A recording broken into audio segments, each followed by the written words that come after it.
पांडवों को अक्षय पात्र कैसे मिला? ये चर्चा तो हम बहुत सुनते हैं कि उनके पास एक ऐसा पात्र था जिसमें भोजन कभी खत्म ही नहीं होता था। तो पांडवों को जब वनवास हुआ जुए में हारने के बाद, प्रजा के काफी लोग उनके साथ में हो लिए, क्योंकि युधिष्ठिर बड़ा सत्यवादी राजा था, धर्म के प्रति उसकी बहुत आस्था थी, तो प्रजा उनको बहुत पसंद करती थी। कुछ लोग उनके साथ हो लिए, ब्राह्मण वर्ग भी थे जो पूजा पाठ और यज्ञ और उनके साथ में वो करते रहे, और वो युधिष्ठिर को छोड़ना नहीं चाहते थे।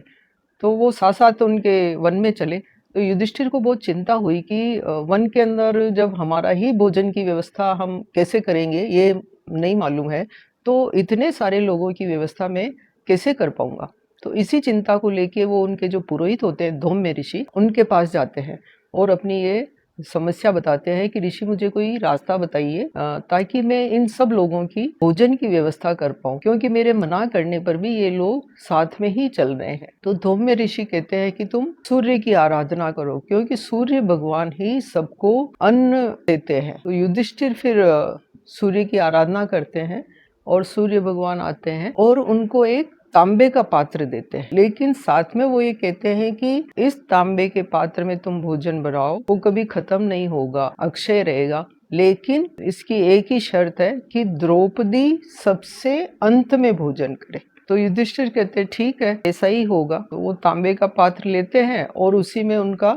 जब तक वो वन में रहते हैं और भोजन उसी में बनाते हैं, और द्रौपदी सर्व करती है उसी पात्र से, और वो भोजन भी सबसे अंत में करती है। इस तरह से उनको अक्षय पात्र मिला। लेकिन एक बार क्या होता है कि दुर्वासा ऋषि जो होते हैं, एक बार उनका ऐसे ही परीक्षा लेने के लिए जाते हैं कि ये लोग जंगल में रहते हैं पांडव लोग, तो हमारा आतिथ्य कैसे करेंगे।